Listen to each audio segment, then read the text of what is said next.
This episode of On the Record is brought to you by Associated Equipment Distributors. I'm Executive Editor Kim Schmidt. We're at the NAEDA Clay Shoot. Welcome to On the Record. Here's an update on what's currently impacting the ag equipment industry. Pull!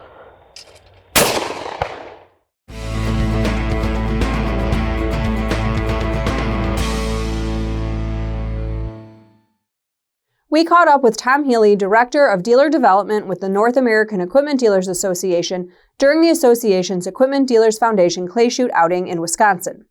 The foundation provides scholarships to students pursuing a degree or technical certificate within the equipment industry. Healy stressed the importance of the advocacy work the association does on behalf of dealers, both in terms of manufacturer issues and concerns and government affairs. He says NAEDA set some foundational groundwork this past year with dealer protections. The big ones this last year has really been in the manufacturing side. We've had several manufacturers come forward and in their dealer agreements have had verbiage in there written that would really compromise the dealer's ability to operate. Some of the big ones were the right of first refusal, really taking away the dealership's ability to decide where that succession of that dealership goes. Whether it's a family member or it's an ESOP or it's a private deal. When you have a manufacturer that has the ability to overbear on you that much where they can intervene and take that ability for you to retail that dealership somewhere else, that's a huge problem for our dealers and what we saw as a massive overreach. So we worked with the manufacturers on backing that verbiage out of there. The success in that is stopping the first one from doing it is what stopped all of the rest from doing it. NAEDA also worked with manufacturers on territories and market share expectations. We get into some of the other areas, it really gets into, territories and expected market share. And when we get into that territory protection, manufacturers expect our dealers to grow, and we support that. We do support that dealers should have objectives to try to reach a growth every year in every one of their departments. But there has to be some reality that comes with it.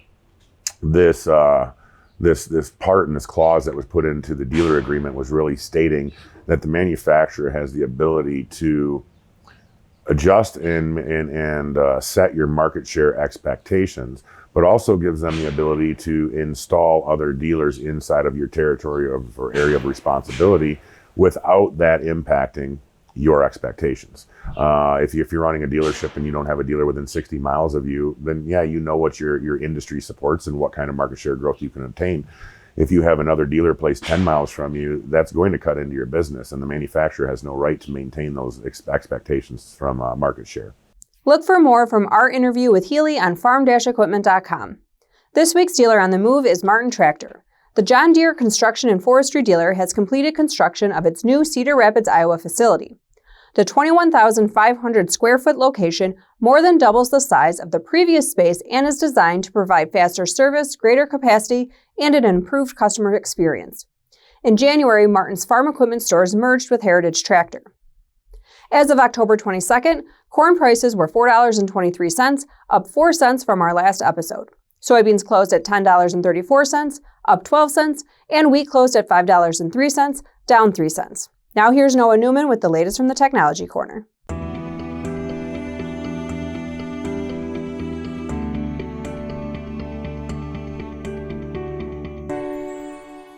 Thanks a lot, Kim. Well, Boeck Farm Outfitters in Nebraska became the first dealer in the U.S. to sell and service Green-Eye technology for sprayers in late 2024. And I recently caught up with their fearless leader, Cody Boeck, at the Farm Progress Show a few weeks ago and asked him, how do you decide which new technologies and which new products are worth selling? And what gave you the confidence that Green-Eye was a good fit for your dealership?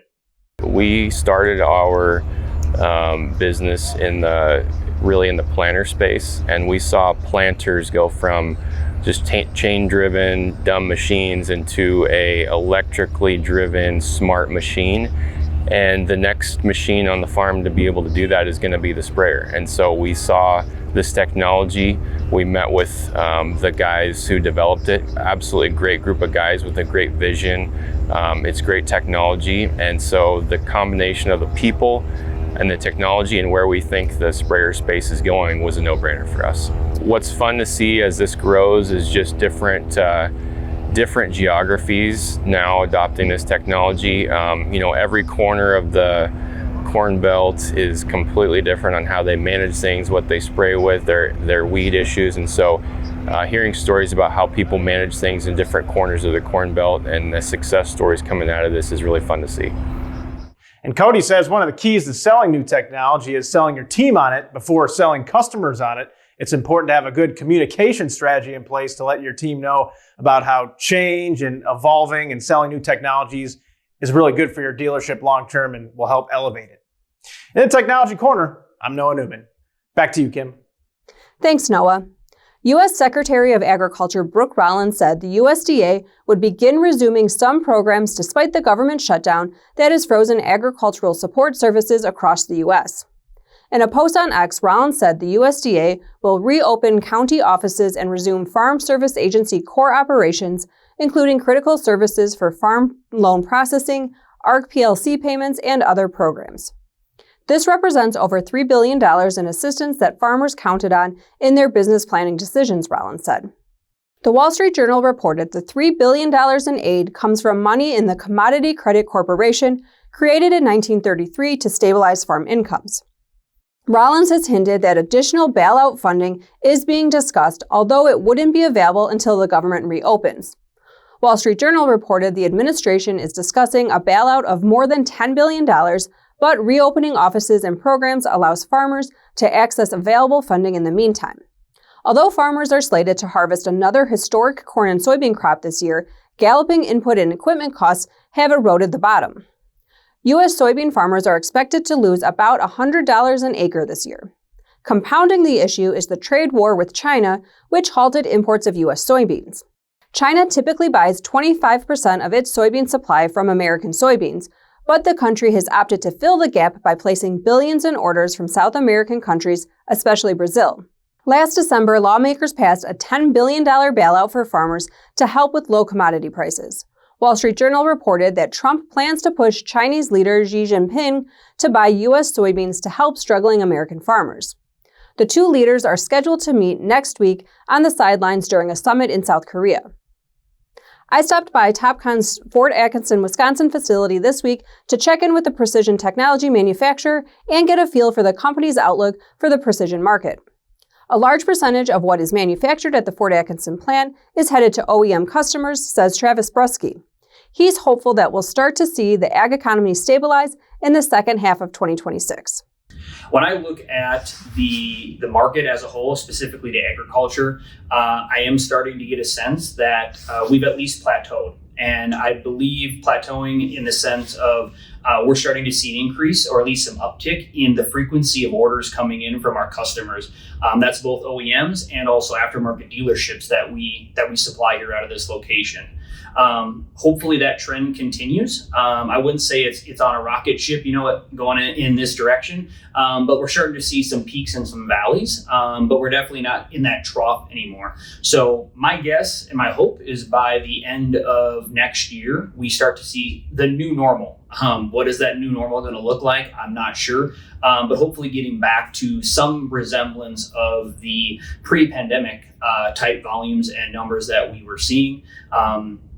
To make sure that we're ready for when that happens in any way, shape, or form, we're really focusing here at Topcon on our infrastructure. We're looking at how we're doing things from a process and workflow perspective.